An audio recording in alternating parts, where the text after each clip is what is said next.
நீங்கள் கேட்டுக்கொண்டிருப்பது நுட்பம் கவிதை இணைய இதழின் நுட்பம் பாட்காஸ்ட். கவிதைகள் க. மோகனரங்கன். வாசிப்பது அன்புமணிவேல்.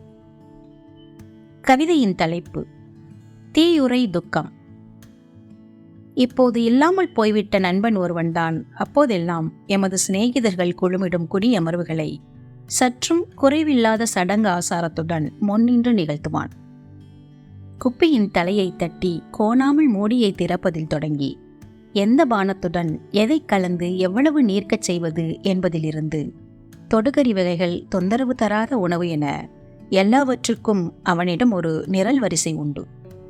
பருகி முடித்த ஒவ்வொருவரும் தத்தமது கை குவளையை கழுவி எடுத்து வைத்ததும் காலி சீசாவை கவிழ்த்து கடைசி தொழியால் நாவை நனைத்துக் கொள்பவன் தனது நிகழ்த்துக்களையின் இறுதி ஆற்றுகைக்கு தயாராவான். எல்லோரும் ஒரு நிமிடம் இங்கே கவனியுங்கள் என்றவாறே தேடி எடுத்த தீக்குச்சியை உரசி கண்ணாடி கொடுவைக்குள் இடுவான்.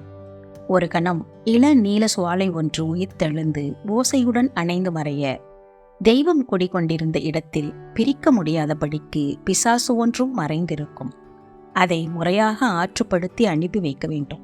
முணுமுணுத்தவனாக அணைந்த தீக்குச்சியை அவன் சுண்டி எறிவதோடு அன்றைய காட்சி நிறையும்.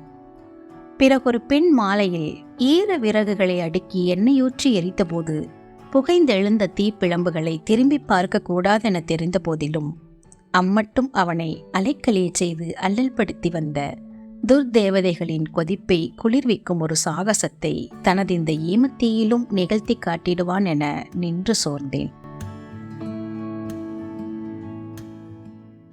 கவிதையின் தலைப்பு தெரிந்தும் தெளியாதது. அப்படி எதை அவளிடம் கண்டாய்? இப்படி மருகி இன்னமும் ஏங்கி நிற்கிறாய்? இறங்கியவளாக இவள் கேட்கிறாள். அக்கறையான கேள்விதான், ஆறுதல் வார்த்தையும் கூடத்தான். ஆயினும் அவ்வளவு எளிதாக மனதின் ஆழத்துள் மருகி மட்கிக் கொண்டிருக்கும் விசனத்தை மற்றொருவரிடம் திறந்து காட்டிவிட முடிகிறதா என்ன? ஆயுளுக்குமான அல்லல்கள் அவ்வளவையும் அசிரத்தையான ஒரு பதிலால் தெல்லென எவருக்கும் தெளிவித்திடத்தான் ஆகுமா? ஆனாலும் கேட்கவும் சொல்லவுமாகத்தான் எரியும் நினைவுகளை கரிந்தடங்கச் செய்கிறோம். வெந்து தணியாத போதும் மெல்லவும் விழுங்கவுமாகவே இவ்வாழ்வை செறித்து கிடைக்கிறோம். இல்லாமையின் கருந்துளை ஒன்று விடாமல் உறிஞ்சிக் கொள்கிறது சொல்வதற்கும் முந்தைய சொற்களை. கவிதையின் தலைப்பு ஏடு தொடங்கல்.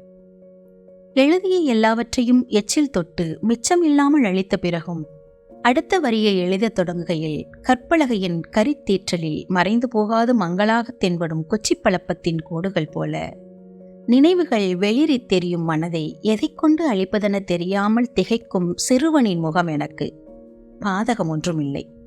தொடை தளித்து எழுதத்தான் தொடங்கி வரும் உன் எழுத்தென்று தலைவருடிச் சொல்லும் அரிச்சுவடி வகுப்பு ஆசிரியையின் ஆதோரம் நீ தந்தது.